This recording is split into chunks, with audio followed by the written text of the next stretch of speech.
nossos sentimentos? Por que uma notícia consegue nos desestabilizar tão fortemente? Por que em algum momento a gente está extremamente feliz ou a gente está se sentindo seguro e uma notícia, talvez de um vírus, faz com que a gente perca o ânimo, faz com que a gente perca totalmente a esperança e talvez chegue ao nível de desespero, como a gente tem visto a nossa sociedade.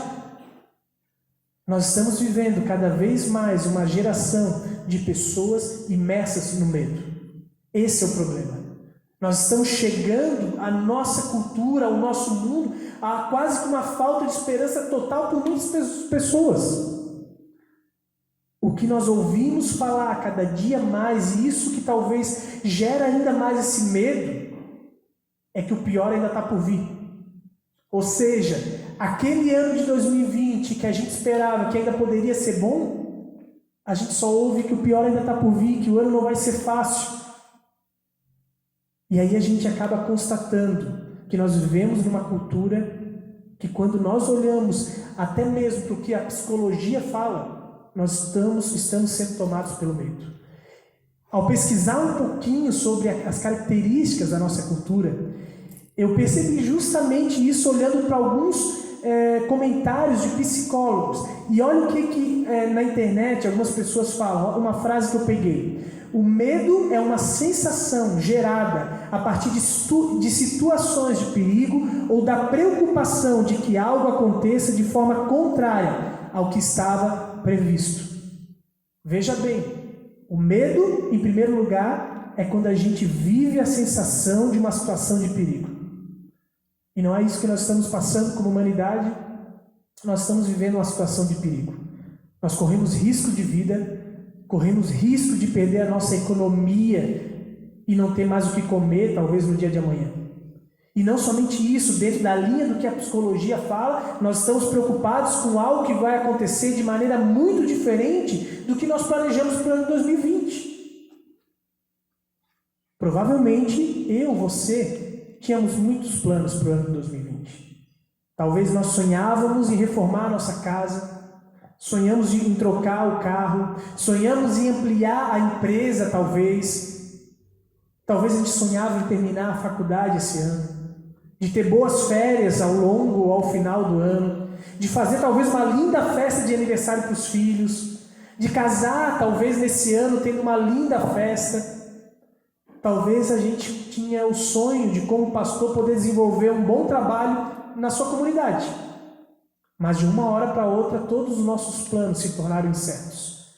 E com isso, na medida que o perigo surge e a incerteza, os planos sobre o futuro caem por terra, os nossos planos se tornam medo.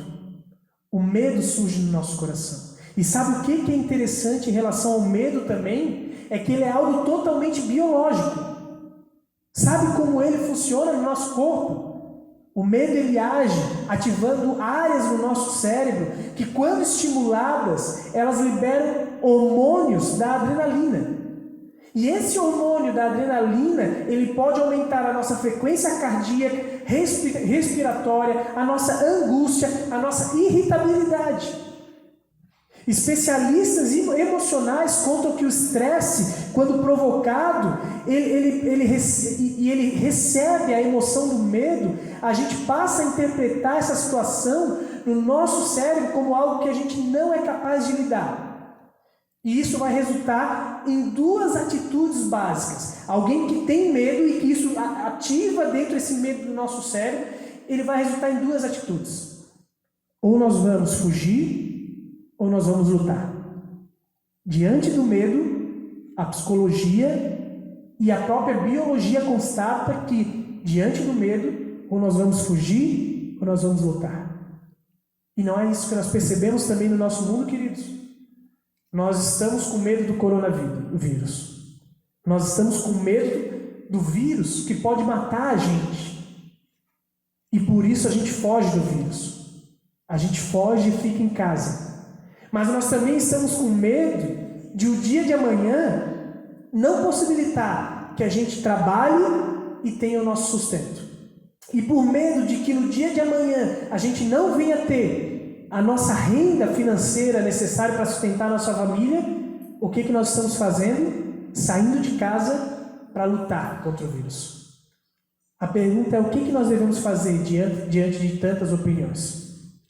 Alguns dizem: fiquem em casa. Outros dizem: fujam e lutem contra o vírus. Para a gente conseguir controlar os nossos sentimentos, a questão não tem a ver com ficar ou sair de casa.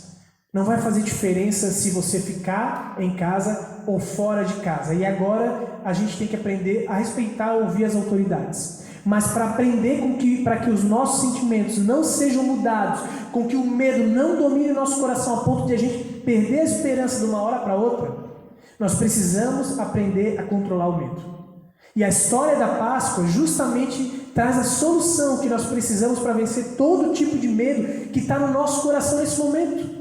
Porque quando nós olhamos para a história da Páscoa, o que os discípulos passaram a ser envolvidos no plano de Deus para salvar o mundo, nós vamos perceber que eles passaram por situações que têm muitas semelhanças com a nossa. Para entender isso, eu quero convidar a gente a analisar 2 momentos da vida dos discípulos. Um momento pré-morte de Jesus e um momento pós-morte de Jesus. E eu quero convidar, se você tem a sua Bíblia com você no seu lar, a abrir num primeiro texto, que é Lucas capítulo 19.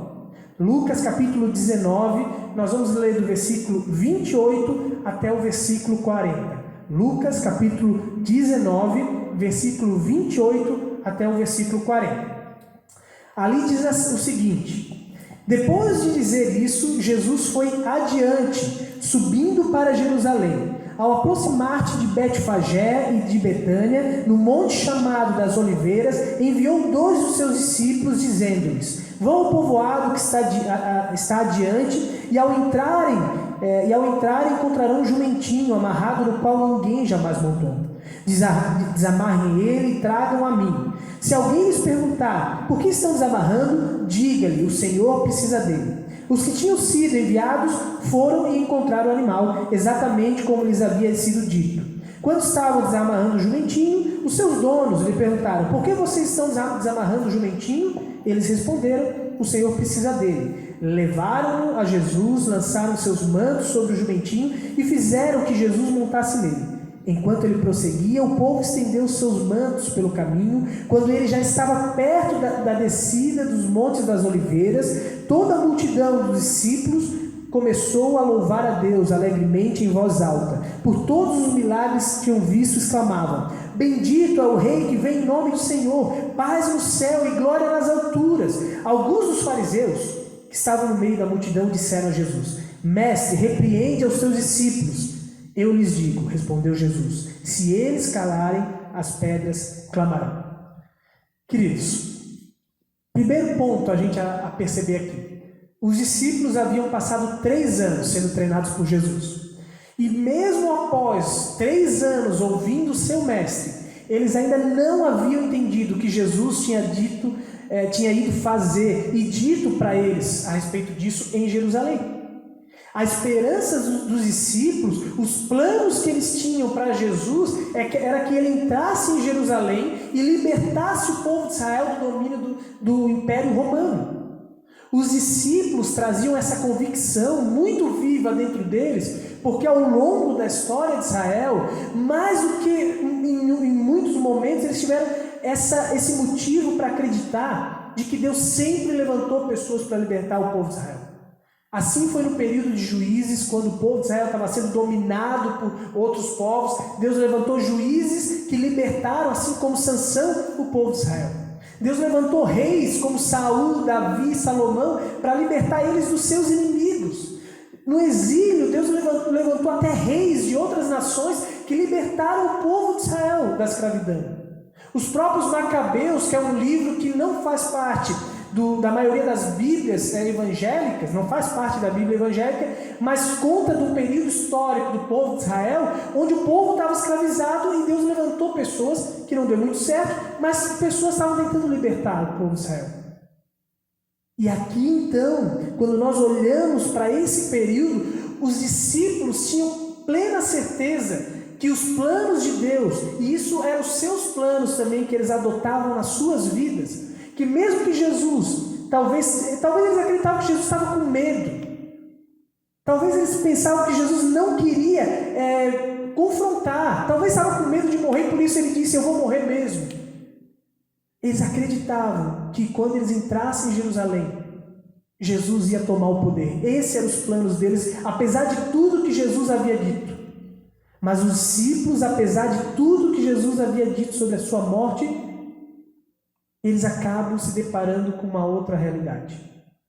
Talvez até mesmo por causa desse pensamento, que quando Jesus está no Getsemane, antes de morrer, orando, e chegam os soldados, talvez é por isso que Pedro pega uma espada e tenta guerrear. Porque talvez ele ainda preferia acreditar que os planos dele, para o ano dele, eram os melhores. Mas aí a gente se depara com o pós-morte.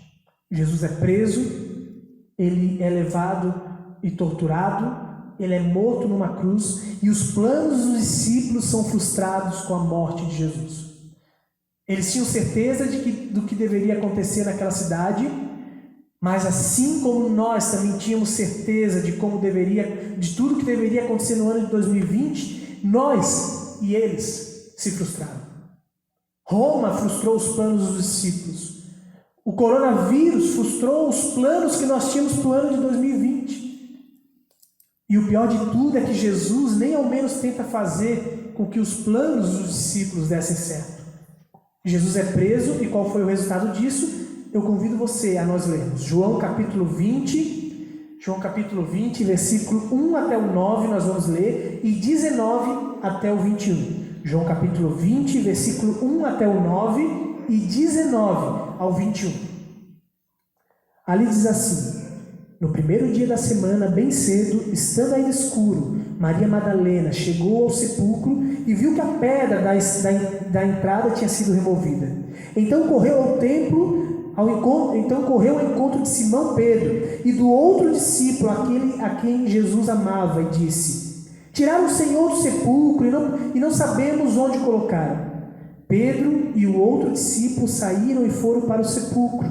Os dois corriam, mas o outro discípulo foi mais rápido que Pedro e chegou primeiro ao sepulcro. Ele se curvou e olhou para dentro e viu as faixas de linho, mas ali não entrou. A seguir, Simão Pedro, que vinha atrás dele, entrou no sepulcro e viu as faixas de linho, bem como o lenço que estivera sobre a cabeça de Jesus. Ele estava dobrando a parte separada das faixas de linho. Depois, o outro discípulo, que chegara primeiro ao sepulcro, também entrou. Ele viu e creu. Eles ainda não haviam compreendido que, conforme a Escritura, era necessário que Jesus ressuscitasse dos mortos. Versículo 19 a 21. Ao cair da tarde daquele primeiro dia da semana, estando os discípulos reunidos a portas trancadas por medo dos judeus, Jesus entrou, se pôs no meio deles e disse: paz seja com vocês. Tendo dito isso, mostrou-lhe as mãos e o lado. Os discípulos alegraram-se quando viram o Senhor. Novamente Jesus disse: paz seja com vocês. Assim como o Pai me enviou, eu vos envio. E com isso soprou sobre eles e disse: recebam o Espírito Santo. Se perdoarem os pecados de alguém, estarão perdoados. Se não os perdoarem, não estarão perdoados. Até o 23 ali. Queridos, diante da incerteza do futuro, os discípulos ficam com medo e eles perdem a esperança. E eu não sei se você lembra o que a psicologia fala sobre as duas formas de lidar com medo, que eu falei antes. Como resultado do medo, os discípulos eles acabam usando uma primeira escolha diante do medo. Eles acabam fugindo e se escondendo com medo de que eles também iriam morrer. Eles se trancaram atrás de portas semelhante a nós no dia de hoje, com medo de serem mortos assim como Jesus morreu. O que poderia fazer com que os discípulos voltassem a ter esperança, meu querido, mesmo em meio a uma realidade mais perigosa e severa de morte que eles passavam? O que poderia fazer com que eles perdessem o medo e a esperança ressurgisse no coração deles? E que eles pudessem ter novos planos e novo ânimo diante da situação que eles estavam vivendo? a psicologia explica um pouquinho como a gente pode vencer o medo. E foi um pouco, talvez, o que aconteceu com os discípulos aqui. Eu achei um texto também na internet, pesquisando um pouco sobre a questão do medo, que fala o seguinte: como podemos vencer o medo? E diz assim: é importante lembrar que o estímulo para a formação das emoções é inconsciente, mas o que você vai fazer com a emoção e como vai reagir é controlável. Tanto a biologia quanto as áreas sociais pensam semelhante. A melhor forma de controlar o medo irracional é reconhecer as suas causas. Entender que o medo que você está sentindo tem soluções. E sentir confiança no trabalho feito até agora. Queridos, como que os discípulos puderam superar o seu medo? Eles fizeram aquilo que a psicologia diz hoje. E talvez Jesus se utilizou justamente, aquele que criou o nosso mundo, ele se utilizou disso. Primeira coisa, eles reconheceram o motivo do medo deles. Se nós nos colocarmos no lugar daqueles discípulos e pensamos o que eles estavam sentindo, o que você imagina que eles estavam sentindo? É muito fácil. Eu imagino que quando eu me coloco no lugar deles, que eles deveriam ter pensado, depois de 3 anos, a gente se dedicando a Jesus, a gente agora está frustrado, porque a gente tem medo do que as pessoas, dos nossos vilarejos, da onde a gente saiu, vão falar de nós. Nos dedicamos 3 anos e agora a gente vai voltar dizendo: e aí, como é que foi? O que aconteceu com o mestre de vocês, né? A gente ouviu algumas coisas. Não deu certo. Mas não somente isso, o medo de que eles morreriam igual a Jesus estava no coração deles, ou seja, mesmo que eles não admitissem para fora com as suas bocas, mas o fato de eles fugirem estava mostrando que eles estavam com medo de morrer. Mas aí então a solução começa a surgir sobre a vida deles. Eles começam a entender que para todo medo há uma solução. Para todo problema, para todo sofrimento na vida, há uma solução. Eles tinham mais motivos para saber dessa verdade que a psicologia fala do que nós hoje. Porque eles viram Jesus ao longo desses 3 anos fazer muitos tipos de milagres. Eles viram Jesus ressuscitar Lázaro. Eles estavam lá com Jesus quando isso aconteceu. Mas não somente isso. Jesus vence o medo deles e mostra qual é a solução quando ele aparece no meio deles, dentro daquela casa onde eles estavam trancados. E ele mostra as suas mãos, mostra a sua face e diz: a paz seja com vocês. Com isso ele está dizendo: a paz surge no meio de vocês, porque na medida que vocês olham para mim e veem que eu estou vivo, vocês podem entender que os planos de Deus não foram frustrados. Os planos de vocês foram frustrados, mas o plano de Deus não foi frustrado. E por isso, todo sofrimento, todo desânimo, tudo aquilo que frustra a gente, diante de Jesus, ou por causa dele, há uma solução. E por isso, aquela coisa que a própria psicologia diz, como vencer o medo, ela fala que é necessário ter confiança no trabalho feito até agora. E Jesus, ao fim dessa conversa, desse diálogo com eles, ele diz, aqui, novamente Jesus diz, e ele soprou, ele diz aqui no versículo 21, novamente Jesus diz: paz seja com vocês, assim como o Pai me enviou, eu vos envio. Com isso Jesus está dizendo para eles: confiem no trabalho que o meu Pai tem feito até agora. Não no esforço de vocês, não nos planos de vocês que vocês vêm executando até aqui e que vocês tinham para o ano de 2020. Confiem nos planos que eu tenho para vocês. Queridos, os discípulos vencem o medo na medida que eles veem que Jesus tem a solução e de que os planos de Deus não podem ser frustrados. Quando Jesus dá uma missão para eles, ele está dizendo: vocês lembrem que o plano de salvação de Deus para o mundo, O plano de restauração de Deus que iniciou desde lá do início e que se concretiza na minha morte e ressurreição, esse é o plano pelo qual vale a pena vocês dedicarem as suas vidas. E Jesus convida eles a pararem de continuarem confiando nos seus planos e fazendo planos por conta própria e assimilando, tomando para eles os planos de Deus. E a história do livro de Atos nos mostra que o encontro com Jesus fez com que o medo deles fosse vencido. Porque mesmo que os discípulos continuassem sendo perseguidos, as portas se abriram. Eles saíram dos seus lares. E mesmo correndo risco de morte, quando eles saíram, quando eles entenderam que Deus disse, saiam dos seus lares, vão agora e preguem o Evangelho, eles foram perseguidos. Foram muitos torturados deles. Mas eles continuaram falando com toda alegria, com toda coragem, porque eles sabiam que essa era a história, esse era o plano verdadeiro pelo qual valia a pena eles entregarem as suas vidas. Meus irmãos, diante disso, como nós podemos hoje, eu e você, vencer o medo que está diante de nós? Eu creio que o caminho é o mesmo dos discípulos, que Jesus usou lá atrás, que a psicologia dá uma resposta hoje. Primeiro, reconheça do que você tem medo no dia de hoje. O que faz você perder a esperança no dia de hoje? Qual é o seu medo? É o medo de que o coronavírus pegue você e você venha morrer? É o medo de que você faz parte do grupo de risco?